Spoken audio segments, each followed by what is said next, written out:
O livro de Josué. Vamos voltar e lembrar a história até agora. Deus escolheu Abraão e a sua família se tornou o povo de Israel, que é então escravizado no Egito. E assim, através de Moisés, Deus resgatou Israel do Egito. Ele fez uma aliança com eles no Monte Sinai e os guiou pelo deserto. Israel então acampou fora da terra prometida e Moisés os chamou para obedecerem os mandamentos de Deus, para que eles pudessem mostrar a todas as outras nações como Deus é. O livro de Josué começa logo depois que Moisés morreu e Israel está pronto para entrar na terra. Então, a história de Josué é projetada com 4 pontos principais. Josué primeiro leva Israel para a terra prometida. E lá, eles encontram toda a hostilidade dos cananeus e entram em batalha. Depois das suas vitórias, Josué divide a terra prometida como herança para as 12 tribos. E, então, o livro termina com esses discursos finais que Josué dá ao povo. Vamos nos aprofundar e ver como tudo isso flui junto. A primeira sessão começa com a morte de Moisés e Josué é apontado como o novo líder de Israel. E o autor intencionalmente apresenta Josué como um novo Moisés. Assim como Moisés, Josué chama o povo a obedecer a Torá, o que significa obedecer aos mandamentos da aliança que foram dados no Monte Sinai. E então Josué envia espiões para a terra, assim como Moisés fez em Números, capítulos 13 e 14. A diferença é que as coisas dão muito mais certo dessa vez. De fato, até mesmo alguns cananeus se convertem e seguem o Deus de Israel. Josué então lidera todo Israel através do Rio Jordão e para a terra. Assim como o mar se separou para Moisés no Êxodo, aqui também o Rio Jordão se separa e os sacerdotes carregam a Arca da Aliança, levando todo Israel com eles. Agora, no capítulo 5, a história muda. As pessoas olham de volta para as suas raízes como o povo da aliança de Deus. E assim, a nova geração é circuncidada e eles celebram a sua primeira Páscoa na terra. Mas então, eles se viram e se preparam para seguir em frente. E Josué tem esse encontro doido com o guerreiro misterioso, que é o comandante angelical do exército de Deus. E Josué pergunta: você está conosco ou é com nossos inimigos? E o guerreiro responde: com nenhum dos dois. O que mostra que a verdadeira questão aqui é se Josué está do lado de Deus. Isso deixa claro que toda essa história não é sobre Israel contra os cananeus. Pelo contrário, essa batalha é de Deus e Israel vai desempenhar o papel de espectador,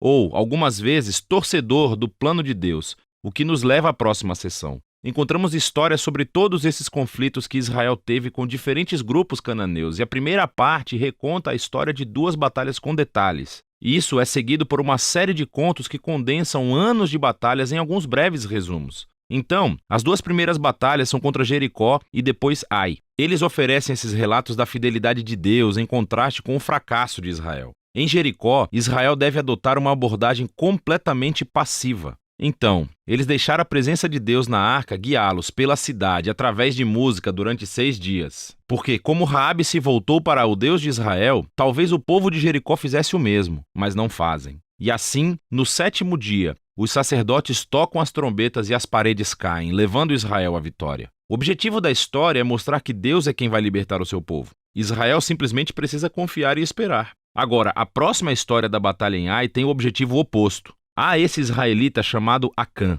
Ele rouba de Jericó alguns dos bens consagrados que deveriam pertencer somente a Deus e depois ele mente a respeito disso. É uma jogada bem cruel depois de tudo que Deus fez por Israel. E assim, Israel vai para a batalha contra a cidade de Ai e eles são totalmente derrotados. E é somente após o arrependimento humilde e ao lidar severamente com o pecado de Acã que Israel ganha a vitória. E assim, juntas, essas 2 histórias têm um lugar na frente para mostrar um objetivo importante. Se Israel vai herdar a terra, eles devem ser obedientes e confiar nos mandamentos de Deus. Eles não recebem tratamento especial. Agora, a segunda parte dessa sessão começa com os gibeonitas, um grupo cananeu. E eles fazem exatamente o que Raabe fez. Eles se voltam para seguir o Deus de Israel e fazem paz com Israel. Isso está em contraste com todos esses outros reis cananeus que começam a formar alianças e coalizões e querem destruir Israel. Então, Israel entra em batalha com eles e tem uma vitória esmagadora. E assim, toda essa sessão conclui com uma lista de resumo de todas essas vitórias ganhas por Moisés e depois por Josué.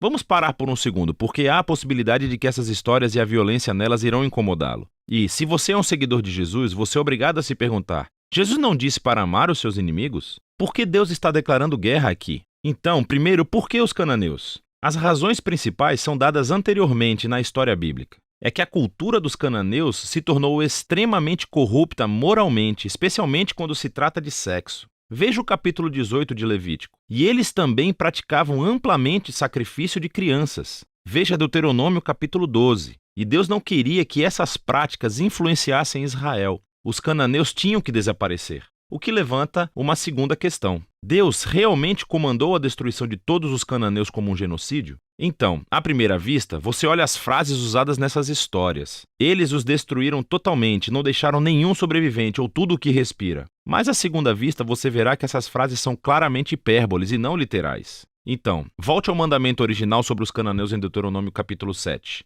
É dito a Israel para primeiro expulsar os cananeus, mas depois destruí-los totalmente. E então, isso é seguido de mandamentos para não casar nem fazer negócios com eles. Você não pode se casar com alguém que você destruiu. Acho que você entende. A mesma ideia se aplica às histórias de Josué. Olhe de perto.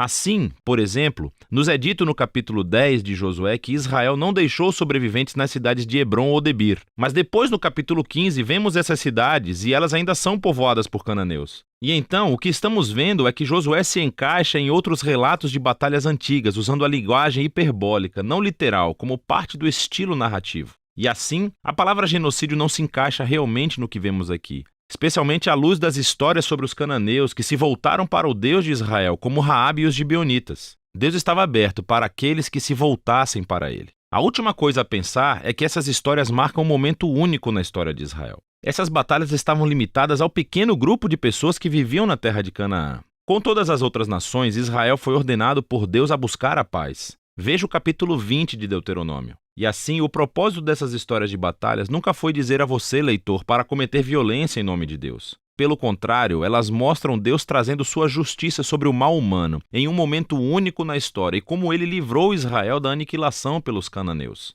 Agora, vamos voltar ao conceito do livro. Depois de anos de batalhas, vemos um Josué envelhecido e ele começa a dividir a terra entre as 12 tribos de Israel. E a maior parte dessa seção é uma lista de linhas de limite. E, vamos ser honestos, é um pouco entediante. É como ler um mapa sem fotos. Mas, para os israelitas, essas listas eram muito importantes. Esse foi o cumprimento das promessas antigas de Deus a Abraão, de que os seus descendentes herdariam a terra prometida. E agora tudo estava chegando aos detalhes, o que leva à seção final. Josué dá 2 discursos ao povo. Eles são muito semelhantes aos discursos finais de Moisés em Deuteronômio. Josué relembra-os da generosidade de Deus, como ele os trouxe para a terra e os resgatou dos cananeus. E assim, ele os chama para rejeitarem os deuses cananeus e serem fiéis à aliança que fizeram. Se fizerem isso, terão a vida e a bênção na terra. Mas se forem infiéis, Israel vai receber o mesmo julgamento divino que os cananeus receberam. Eles serão expulsos da terra para o exílio. E assim Josué deixa Israel com uma escolha. O que Israel vai fazer?